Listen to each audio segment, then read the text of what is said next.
Merci tout le monde d'être présent. Je remercie surtout les personnes qui étaient là hier et qui ont décidé de venir nous assister à cette conférence qui est un peu spéciale. Spéciale dans le côté, j'acquiers une franchise qui est existante et non j'acquiers une nouvelle franchise. Il y a une grosse différence entre hier et aujourd'hui. Aujourd'hui, nous parlons d'une franchise qui est déjà existante, qui a été signée il y a 5 ans, 10 ans, 15 ans, ou peu importe le temps, mais qui est déjà en exploitation. Alors, il y a quelques points qu'il faut qu'on regarde avant que j'acquière cette franchise. En passant, depuis que j'ai préparé cette franchise, j'ai 9 pages de notes, de nouvelles notes que j'ai ajoutées, que nous allons voir que la franchise que j'ai achetée hier n'est pas nécessairement la même franchise que j'acquiers aujourd'hui. Pourquoi? À cause de tous les changements climatiques, à cause de tous les changements socio-culturels, à cause de tous les changements qui arrivent, et on va en parler un peu. Lorsque j'ai analysé en tant que professionnel les états financiers des 5 dernières années de cette franchise qui est déjà existante, je tenais compte des états financiers de l'entreprise. Aujourd'hui, on ne peut plus se fier sur les états financiers seulement de l'entreprise qui était déjà existante. Je dois analyser mon profil, c'est la première chose que je dois faire. Mes objectifs, mes investissements, mon bilan personnel, mes besoins financiers, mes critères de travail, et c'est là où je vais choisir la franchise. Ce n'est pas nécessaire que, parce que je veux acheter une franchise, que je vais acheter le premier ou la première venue. Pourquoi j'acquiers une franchise? Il y a des avantages et des inconvénients que je dois tenir compte, mais toujours en gardant en tête que je vais acquérir une franchise déjà existante qui a son chiffre d'affaires, qui a signé un bail, combien de temps va prendre ce bail et ainsi de suite. Plusieurs questions à se poser. Quelles sont les compétences de l'acquéreur? Pourquoi j'ai analysé mon profil? Parce que ce n'est pas nécessairement je fais passer un questionnaire à l'époux et à l'épouse, conjoint, conjointe. Ce n'est pas nécessaire que vous avez nécessairement la personne qui va vous supporter s'il y a un problème.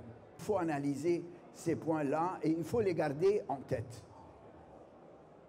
Quels sont les objectifs professionnels?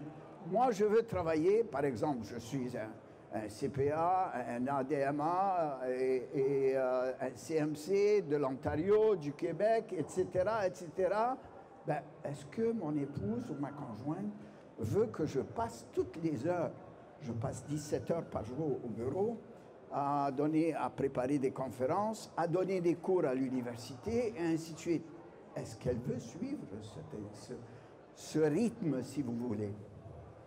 Quelles sont les attentes financières? Je vais laisser mon emploi. La première erreur qu'ils font, plusieurs franchisés, c'est quoi? C'est de dire à leur conjointe ou leur conjoint, laisse ton emploi, on va se lancer en affaires. Je ne lance pas en affaires comme ça. Au contraire. C'est si j'ai un problème, au moins il y a un revenu qui revient du conjoint ou de la conjointe pour supporter le temps de préparation. Le temps de préparation, dans le passé, on pensait quoi? On pensait 3 mois, on pensait 6 mois. Aujourd'hui, on ne pense plus la même chose. Je vais vous donner un très bon exemple. Il y a des camions qui sont aux douanes. Il y a des camions qui sont, ou bien des conteneurs qui sont au port de Montréal.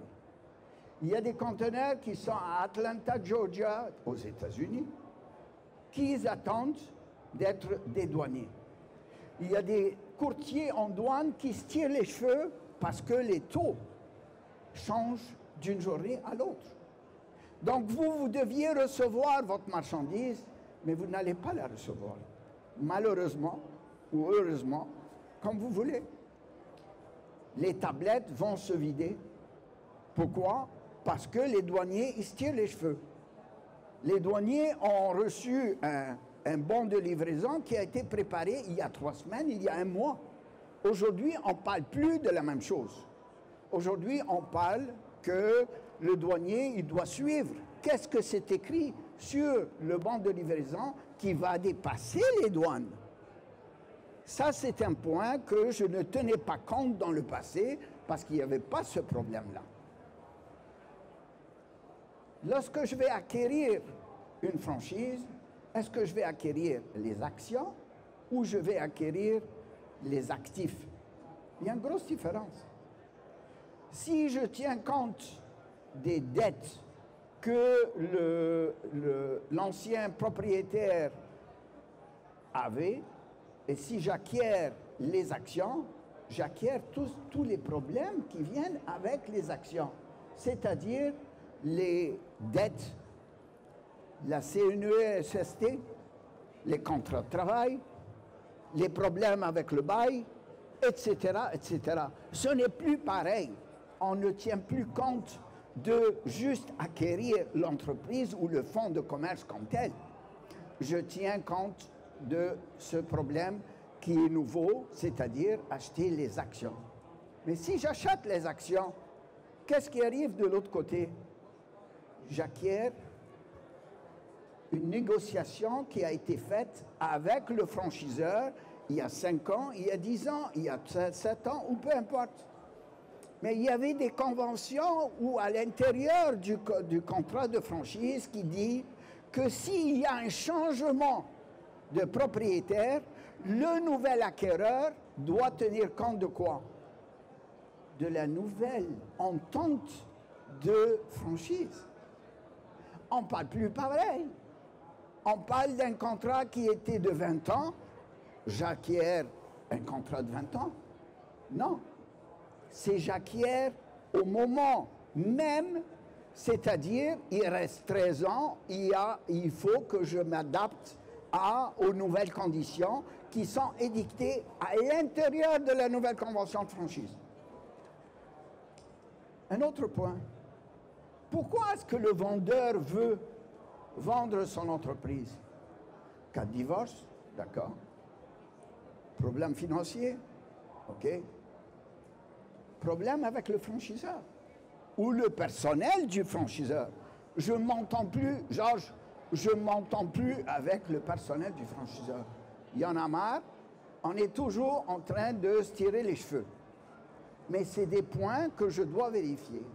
Je dois vérifier quoi aussi? Je dois vérifier auprès des autres franchisés. Est-ce qu'il y a un mécontentement entre le personnel du franchisé et moi-même, en tant que nouvel acquéreur ou en tant que vendeur? Souvent, les franchiseurs vont vous envoyer chez les meilleurs franchisés. Mais est-ce qu'il vous a fourni la liste de ces franchisés, celui qui est à Chicoutimi, celui qui est à Chibougamau, celui qui est à Rimouski, celui qui est à Montréal, celui qui est à Québec? Est-ce que le franchiseur a pris la peine d'analyser la force financière de son franchisé? 2, le franchisé lui-même, il était trop hâtif et il doit rencontrer le quota, si vous voulez, à l'intérieur de X temps pour atteindre, ni plus ni moins, le nombre de 5 et acquérir ses franchises ou ouvrir ses franchises. Mais c'est un point qu'il n'a pas tenu compte. Il a tenu compte de quoi? Je dois ouvrir 5 unités, mais malheureusement, il a fermé. Est-ce que le franchiseur a l'expérience, lors de la négociation du contrat de franchise, de dire au propriétaire, au bailleur, je mets une clause de sortie, une clause de opting out, une clause de sortie de bail. Qu'est-ce que ça veut dire une clause de sortie de bail? C'est-à-dire, s'il y a un anchor, s'il y a un locataire principal, il quitte les lieux, Sears, exemple, l'abbé actuellement, ben, qu'est-ce qui arrive? L'achalandage descend. Ben, si j'ai une baisse de l'achalandage, qu'est-ce qui arrive sur mon commerce? Est-ce que je sors de ce commerce? Est-ce que je déménage dans une autre aile? Ou est-ce que le franchisé ou les commerçants, ils ont l'achalandage requis pour soutenir mon entreprise? Ou qu'est-ce qui arrive exactement? Ou je peux sortir, je peux me retirer de ce bail. Ni plus ni moins, pas de dommages, pas d'intérêt, pas de liquidé. Je prends mon équipement et je m'installe ailleurs. Est-ce que le franchiseur avait cette expérience pour préparer une clause lors du renouvellement ou lors de la signature originale? Est-ce que le franchiseur a mis une clause d'expropriation? Je n'ai pas pensé à ça, Georges. Ben, au coin de Jean Talon et la Cordelle, ils ont été expropriés pour le métro. Mais est-ce que j'ai gardé une clause à l'intérieur de ma convention de franchise ou, ni plus ni moins, mon bail commercial qui prévoit un élément pareil? Si le franchiseur qui est censé avoir l'expertise et l'expérience de la négociation du bail avait mis une clause pareille, ben, au moins je vais pouvoir dédommager ou être dédommagé pour ce changement. Mais sinon, qu'est-ce que je fais? Je ferme boutique. Mais je dois accepter, parce que c'est la ville de Montréal, je dois accepter, ni plus ni moins, le prix qu'il m'offre. Alors, je perds tout l'achalandage que j'ai cumulé, mais je viens de payer, je viens d'acheter l'entreprise. Il y a un mois, il y a 6 mois, il y a 1 an. Mais de l'autre côté, qu'est-ce qui arrive? L'achalandage, il a baissé. Ce n'est plus le même prix que j'ai payé il y a 1 an. Mais c'est des points que je dois tenir compte lorsque j'acquiers l'entreprise. Le franchisé ou l'acquéreur doit tenir compte, ou ses comptables, ou ses conseillers, peu importe. Je n'ai pas signé encore, mais c'est des points que je dois vérifier auprès du franchiseur et auprès du bailleur. Parce que le bail, il doit être transféré entre la nouvelle entreprise ou, si je garde les actions, j'ai le même problème qui va continuer. Les ressources humaines. Depuis la COVID, j'ai publié tellement d'articles là-dessus, sur la COVID. Depuis la COVID, nous avons des problèmes de ressources humaines. Est-ce que les employés sont prêts à garder leur poste si j'acquiers cette entreprise? Ou bien ils ne veulent rien savoir, ils s'en vont ailleurs? Oui, mais l'autre, le voisin, il me paye 18 $ de l'heure. Aujourd'hui, tu me payes 15 $ l'heure. Mais je dois tenir compte de ces éléments-là. Lorsque je vais préparer mes prévisions financières, je dois tenir compte de ça. Lorsque je vais préparer mon budget, je dois tenir compte que je vais avoir pendant 6 mois, 1 an, pas parce que j'achète une entreprise qui existe déjà, que nécessairement, je vais avoir le même cash flow, je vais avoir le même besoin financier que si j'acquiers une nouvelle entreprise.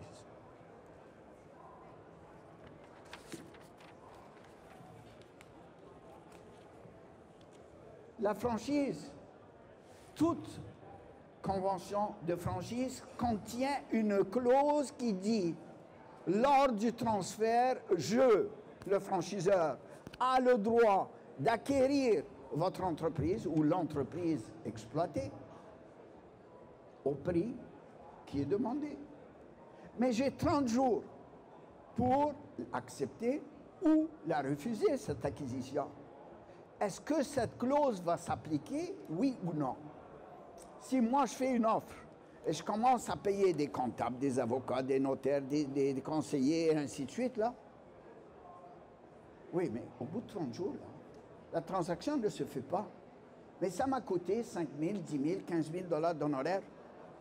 Je dois tenir compte du besoin financier que je dois mettre de côté pour, ni plus ni moins, acquérir cette entreprise. Qu'arrive-t-il si le franchiseur lui dit, d'accord, je vais accepter le transfert, mais aux conditions. Une condition, c'est c'est la nouvelle convention de franchise, c'est le nouveau contrat de franchise. Mais ce n'est plus le même contrat que j'avais analysé, que j'avais regardé pour acquérir cette entreprise. Le courtier appelez-le courtier en immeuble, appelez-le courtier en affaires, ou peu importe, tout ce qui l'intéressait, c'est quoi? C'est sa commission. Tout ce qui intéressait le franchiseur, c'est quoi? C'est toucher les frais de transfert.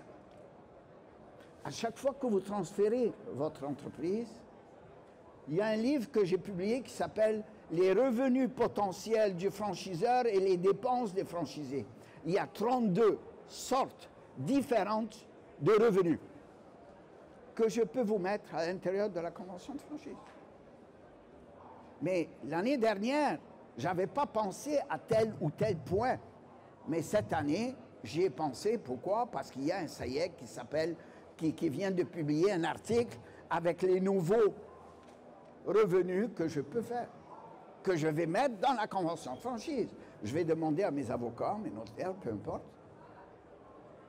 de l'inclure. Oui, mais moi, j'acquiers une compagnie qui existe déjà basée sur des revenus passés. Les revenus passés ne sont plus pareils.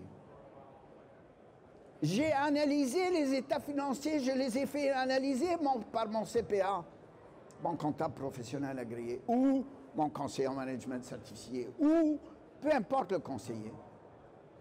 Je me suis basé sur ça. Mais ils ne sont plus pareils.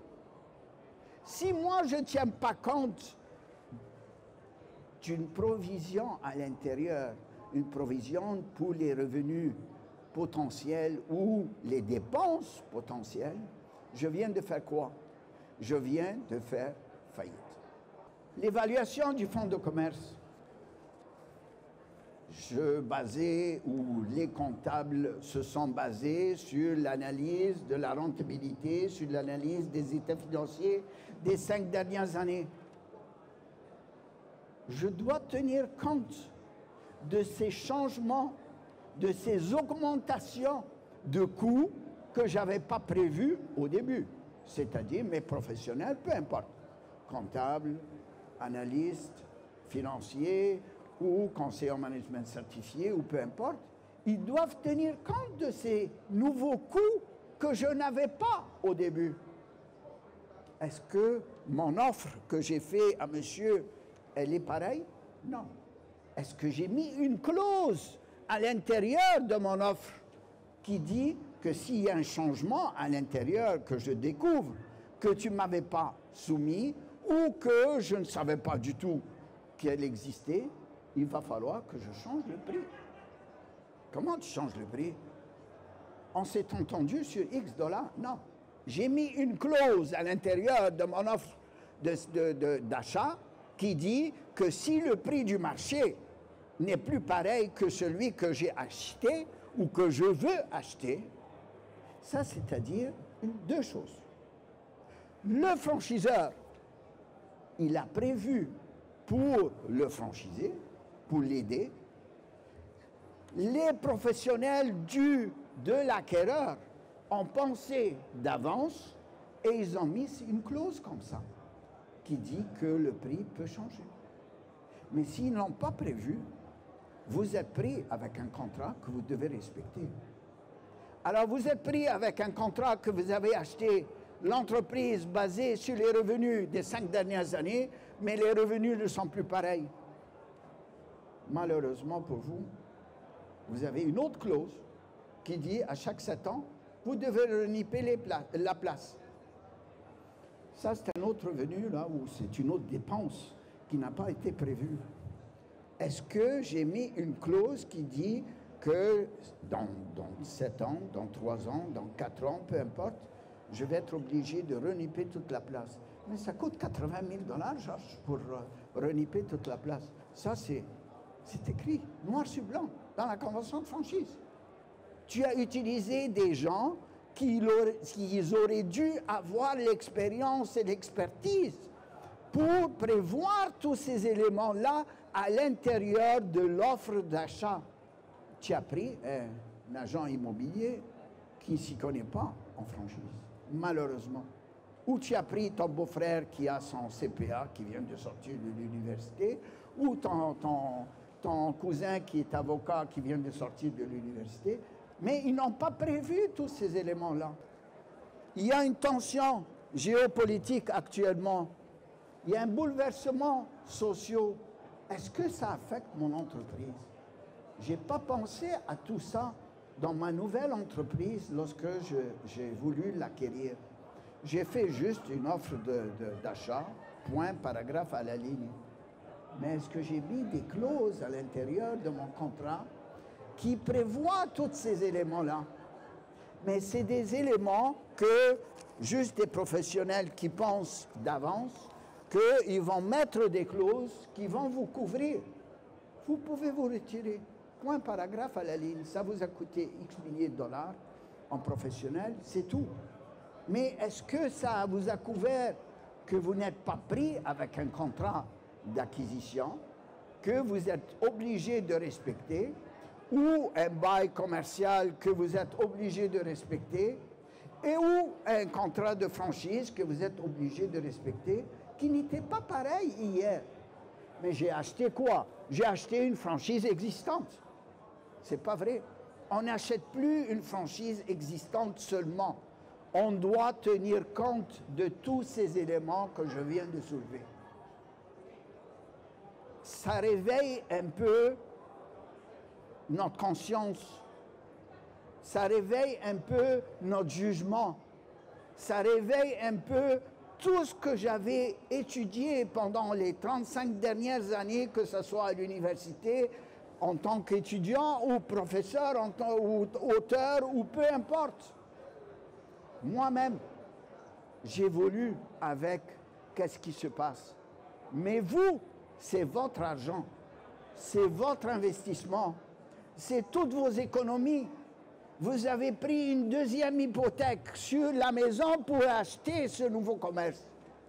Mais si vous n'avez pas pensé à tous ces éléments-là à l'intérieur de votre contrat d'achat, de votre contrat de franchise, de votre bail commercial, vous avez un problème.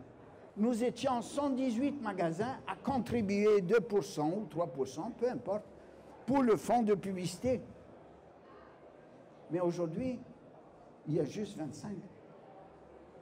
Et il y a une liste d'attente pour annuler leur contrat.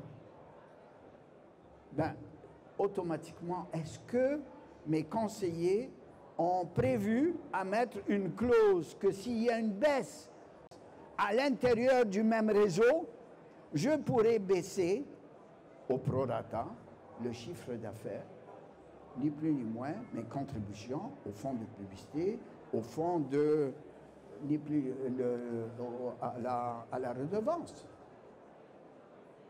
Oui, mais je n'ai pas pensé à ça. Mes comptables n'ont pas pensé à ça.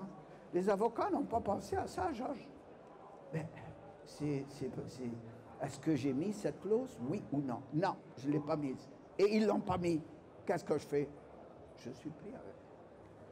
Changement de gouvernement. Gain capital, il est imposable, il n'est pas imposable. Il est imposable, il n'est pas imposable. Il est imposable ou il n'est pas imposable. Mais c'est des points que je dois penser.